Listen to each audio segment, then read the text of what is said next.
Hello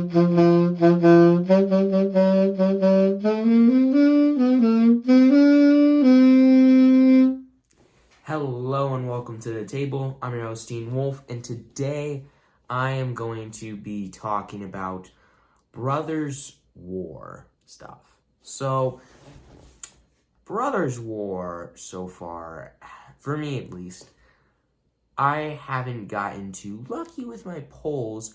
However, I have pulled some pretty good cards, a couple. And those cards have inspired me to build a couple decks. 4 specifically. 4 standard decks for all of you to enjoy and even possibly build. And I'm just going to say this now. I don't think it's humanly possible to change these decks in any way to lower the price, because I mean, every single card in this deck is incredibly valuable to how the deck works, etc., etc. And, yeah, I don't think there's a way to make these decks any less expensive. So, unless you have a decent amount of money lying around, I wouldn't build these decks. And even before you do decide, hey, let's build this deck, just watch the gameplay and see if this is going to be a deck that you would enjoy playing and if you think it's a good deck. But so anyways, I built 2 standard decks built around Urza, Urza's side of the battle during the Brothers War. And I built 2 more standard decks built around Mishra, Mishra's side of the battlefield during the Brothers War. So I'm going to cover Mishra's side first, with the first deck, of course, covering Urza. Just Urza being Urza, doing Urza things, and being stupidly broken and powerful. So, let's get right into it, and hope you all enjoy that. Alright, so first off, there are 10 creatures that we need to cover for this blue and white Urza deck. So let's jump right into it, starting off with 3 copies of good old Reality Chip, a card you may remember from a deck I built way back in February. And if you don't remember it, then I'm not going to be surprised in the slightest, because, I mean, that deck was not a very good deck. But this deck is much better, because it takes a lot more advantage of a card like this, which Reality Chip is, for 1 and a blue, a 0/4 legendary artifact creature equipment jellyfish. Yes, that is the card types. Why? Anyways, so you can look at the top card of your library anytime, as long as this card's in play. Okay, pretty good card advantage. 2 mana 0/4. That allows you to look at the top. Pretty nice. Also, if this card is equipped to a creature, which you can do for 2 and a blue to reconfigure it and basically turn it from a creature into equipment that you just slide onto a creature. No big deal. But so anyways, as long as you do that, this card can play lands, well, allows you to play lands and cast spells off the top of your deck. Now, sure, you still have to pay for the cards that you're playing off the top, and sure, you can still only play 1 land per turn, but that's still some pretty good card advantage, not gonna lie. 5 mana. Now, if I don't have any cards in hand, which I mean it's a blue and white deck, there's almost always gonna be cards in your hand. If you need some extra card advantage, Reality Chip's gonna give it to you. Next up, 3 copies of Liberator, Urza's Battlethopter, which, oh, by the way, sweet art. Super cool art card. 3 mana, 1/2, legendary artifact Thopter that has flash and flying. Okay. So far, not very good. And it says, whenever you cast a spell, if the amount of mana spent to cast it is greater than this card's power, put a +1/+1 counter on Liberator, Urza's Battlethopter. Okay, so it's a flash flyer that gets bigger over time. Not bad. There's, one more thing it allows you to do. You may cast colorless spells and artifact spells as though they had flash. So, yeah, you get to interact with your opponent on their turn with any artifact cards you have. So that's pretty nice. Yeah, that's pretty nice. Let's see. Are there any cards right now in Standard that would be nice to flash out of nowhere? The Mightstone and Weakstone comes to mind. It can tap for mana, and it also, like, basically instant speed kills one of your opponent's creatures without them being able to plan for it. Or you just draw 2 cards, which allows you to play more cards for flash speed, which allows you to get more card advantage, which allows you to put more +1/+1 counters on this card. You see what I'm getting at here. Pretty good card, in my opinion. This may not be the best deck for it, but I still think it's a good card to have in this deck, because it gets bigger over time whenever you play your cards, and then this stupid stuff. Anyways, so next up is 4 copies of the card that the deck's built around, Urza, Lord Protector, which for 1 a white and a blue is a 2/4 legendary human artificer that says artifact, instant, and sorcery spells you cast cost 2. 1 less to cast. If it was 2 less, that would be broken.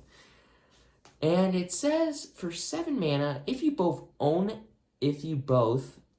and control this card and a card named the Mightstone and the Weakstone, you exile them and meld them into Urza Planeswalker. However, you can only activate this ability as a sorcery, which is a little bit of a downside, but I mean, it's a meld ability. Who cares? Once you meld, you basically win the game. And you may think that's a bit of an overstatement, but yeah, just wait. And let's just quickly cover the other card that Urza melds with, one of the artifacts, the Mightstone and Weakstone, which for 5 mana is a legendary Power Stone, artifact Power Stone. When it enters, choose either to draw 2 cards or give a creature -5/-5. I already covered that, but you can also tap it to add 2 colorless mana, but that mana can't be spent to cast non-artifact spells, but it can be used to pay for abilities like cycling or just mana abilities on a card, like something on Urza. And oh, by the way, we have 3 copies of this. So what I'm trying to get at here is turn 3, you play Urza. Then turn 4, for 1 less, you play the Mightstone Weakstone. Turn 5, you tap the Mightstone Weakstone to add 2 additional mana that you'll need to add to your other 5 lands to pay for Urza Lord Protector's ability. So there's the potential for this card to flip into Urza Planeswalker on turn 5. That's pretty broken. Now, you may be thinking to yourself, well, maybe Urza Planeswalker isn't all that good. Yeah, Urza Planeswalker is an incredibly broken card. Not gonna lie. Because it is a 7 loyalty Planeswalker. Starts out with 7 loyalty. Okay. That's a lot. It also says you may activate the loyalty abilities of Urza Planeswalker twice in 1 turn. So, all you can do is plus or minus or whatever your Planeswalker wants in a turn. Urza says, no, let's do it twice. What? And its +2 ability allows you to make your artifact, instant, and sorcery cards cost 2 less. So, let's see. If we +2 it twice, bring up to 11 loyalty, all of your instant, sorcery, and artifact spells cost 4 less. So, you could play a Farewell for 2 white mana. What is this? That's dumb. And that's not it, because you can +1 it to draw 2 cards and discard a card, which goes well with Teferi, but Teferi's not in this deck, because I love Teferi and all, I couldn't put him in this deck. I was very sad about that, but you'll see him showcased in another deck. But anyways, then you can 0 it to get 2 1/1 colorless artifact soldier creature tokens. Not bad. Now, here's the part that gets where it starts to get a little bit spicy. For -3, you can exile target non-land permanent. So technically, what you could do is you could meld Urza Planeswalker. I'm sorry, you could meld Urza Lord Protector and the Mightstone Weakstone into Urza, then put him to 1 loyalty and exile 2 of your opponent's biggest threats. Doesn't matter if they're an artifact, an enchantment, a creature, whatever. Just get rid of them forever. Now, I don't know about you guys and gals, but that is incredibly broken. Now, you may be thinking, well, I mean, 4 loyalty abilities, alright, there's no ultimate. I mean, pretty good card overall, and it definitely is, but it's also got a 5th ability. It's ultimate, which for -10, you can give your artifact and planeswalkers indestructible until the end of turn. Then you destroy all non-land permanents. Excuse me? What? So, one-sided board wipe in this deck? I'm not kidding. Every card in this deck, except for Urza Lord Protector, obviously, is an artifact. Well, all permanent spells, I should say, because there are obviously instant and sorcery cards in this deck for Urza's cost reduction to them. But anyways, so yeah, Urza, Planeswalker, incredibly broken. If you ever pull off, which in this deck is surprisingly easy to do, if you ever pull off that meld ability, you basically win the game. So anyways, let's get into the artifacts. Now, we already covered 3 of the artifacts. The Mightstone and Weakstone, but there were 3 copies of it. So the other 13 artifacts in the deck are 4 copies of Levitating Statue to start us off, which is probably a card you haven't heard of, but in this deck, I think it's a good card.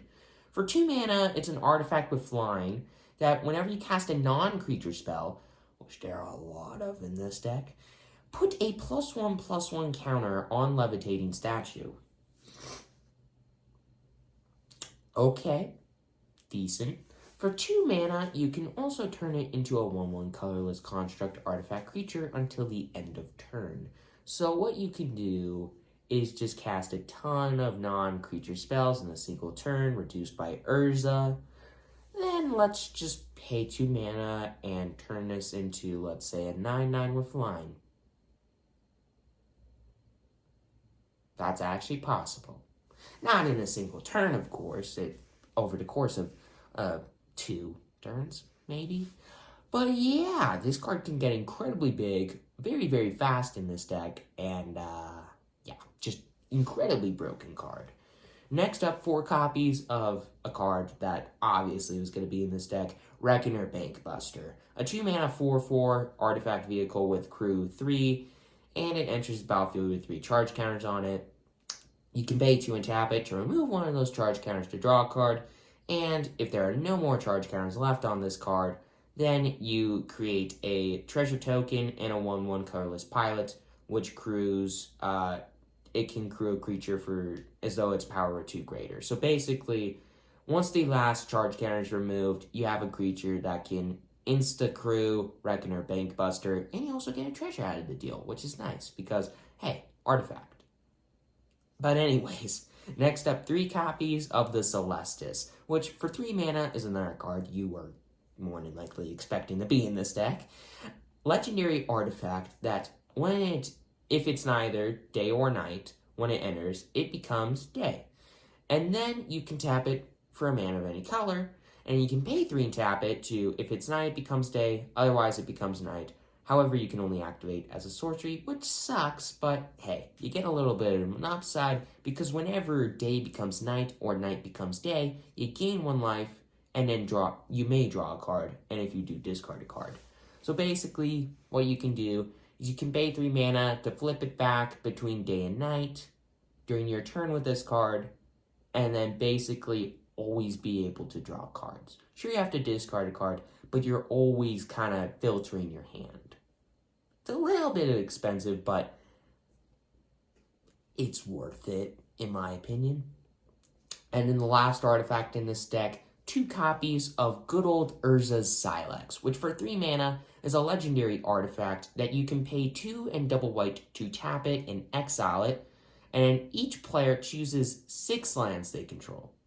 Then you destroy all other non-land permanents. Activate only as a sorcery. The other part of this kind of sucks for me because I didn't put in a Teferi, and you can't just tutor for Urza, Lord Protector, and Mightstone, Weakstone melded. And I'm saying this because when this card is put into exile from the battlefield, you may pay 2 mana. And then if you do, you search your library for a Planeswalker card, reveal it, put it into your hand, then shuffle. So if I had Teferi in this deck, I could pay 2 mana when this card gets exiled and get him, and rebuild the board state very, very quickly. And sadly, you can't tutor up Mightstone, Weakstone, and Urza Lord Protector because they're not melded into Urza Planeswalker yet. Which sucks, but yeah, whatever. And then that is going to be it for the artifacts. Let's get into the instants and sorceries. So there are a total of 8 instants in this deck and 1 sorcery. Now, those 8 instants are 4 copies of good old March of Otherworldly Light, which for X and a white is an instant that says, as an additional cost to cast this spell, you may exile any number of white cards from your hand, and if you do, this spell costs 2 less to cast for each card exiled this way, and then you exile target artifact, creature, or enchantment with mana value X or less. So yeah, pretty sweet card overall, in my opinion, because, I mean, it's a classic removal spell in white. Gotta have it in this deck, right? Next up is 4 copies of an instance that I think is good, but I haven't really seen shine yet. But I want to see if this deck can take advantage of it. Soul Partition. 1 and a white instant that exiles a non-land permanent. And then for as long as that card remains exiled, its controller may play it, but it costs 2 more colorless mana to cast. Which is nice, because, I mean, it's kind of like an elite spellbinder-like effect, but on an instant, and in this deck, can cost a single white mana to do. Which, in my opinion, is really good. And it's a non-land permanent on the battlefield. You're not searching your hand for something, so there's also that. I think this card's really good because it kind of slows down your opponent's game plan. If they're a little stuck on mana or something, or like they got their big scary threat out, you can get rid of it, and they have to wait a little bit to pull off their combo. And then the 1 sorcery in the deck is Farewell.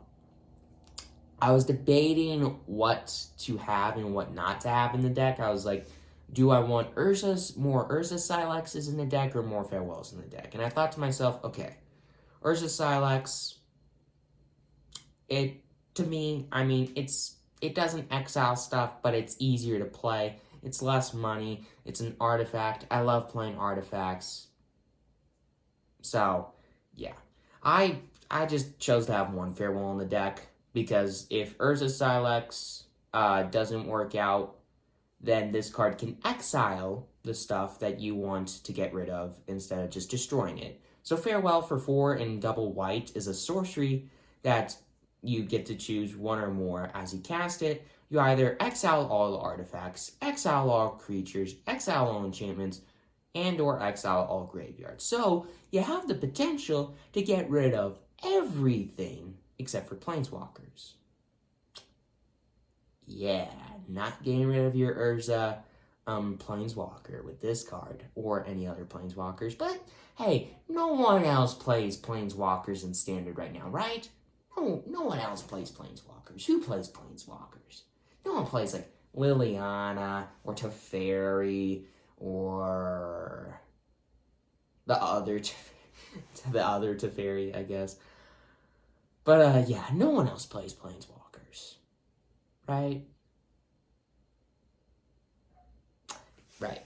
So anyways, Farewell is just like a, if Urza Silex doesn't work out, if you can't board wipe what you want to board wipe with Urza Silex, which is hard to do unless your opponent has a freaking Tenacious Underdog, because Tenacious Underdog is a little piece of crap.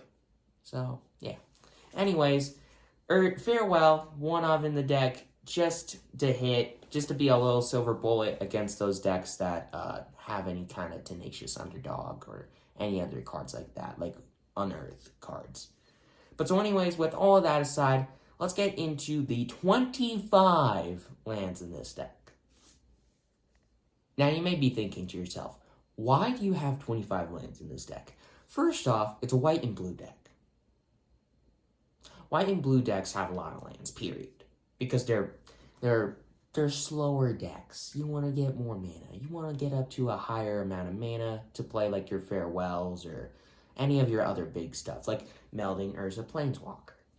But so, the other reason that I have 25 lands in the deck is because the average cost of cards in this deck is 2.6. So yeah. Sure, you can get a little bit of a reduction from Urza, but yeah. But anyways, so the 25 lands, first off, 4 copies of Adakar Waste, which is the white and blue pain land. You can either tap it for a colorless mana or tap it for a white or blue mana. However, if you do that, it deals the damage to you, which a bit of a downside, but who cares? It's an untapped land that can tap for 2 different colors of mana. Who cares? Right? Right? No one else cares about that. No one likes playing pain lands, but they're so good. But anyways, next up, 4 copies of Deserted Beach, which enters the battlefield tapped unless you control 2 or more other lands, and taps for a white or blue. And then there's also 4 copies of Tranquil Coasts, which does enter the battlefield tapped, but it gains you a life when it enters, and it can tap for a white or blue. So, pretty nice. And then 5 islands and 8 plains. So, pretty much the standard mana base for a white and blue deck. I was like, I didn't really think an Ottawa or a Ganjo Seed of the Empire was needed because of all the interaction in the deck already, and the deck's already as expensive as it is. And it's at a $181 deck. I mean, yeah. It doesn't need to be any more expensive than it already is. So, yeah. If you want to put them in, go ahead, put them in. But it's going to cost you like another $30-$40. But, yeah. Sadly, there's no real ways right now that I can see to lower the price of this deck. I mean, the one of Farewell is just a good silver bullet against certain decks. The Mightstone and Weakstone and Urza combo, it's expensive, but it pays off. And then that's about it. Those are really all the expensive cards in the deck. I mean, I guess Urza Silex, but it's a $4 card. I mean, it's not that big of a deal. But, I mean, yeah. It sucks. It sucks that the Urza Lord Protector costs $22 right now. But I think it's going to go down in price more because a lot of the other cards like Gix and Teferi I was looking at recently had dropped since the last time I checked, which was the day before, by $5. So I was like, okay, there's hope. The cards are going to go down more, right? Urza and cards like Mural and whatnot, they're not going to be like $20 forever, right? Right. So yeah, I'd wait to buy this deck because I almost guarantee the price of a lot of these cards from Brothers War are going to go down more. And also just wait to see when the gameplay video comes out if you actually want to build this deck. So, yeah. Anyways, with all of that aside, thank you for watching. I'm your host, Teen Wolf. Please consider subscribing if you like this stuff. I really like Brothers War. I think it's gonna be a really good set overall. Just haven't gotten lucky that much so far. But hope you all enjoyed Brothers War as much as I try to. But anyways, yeah. See you next time when I talk about the next deck in Urza's army to fight against his brother Mishra.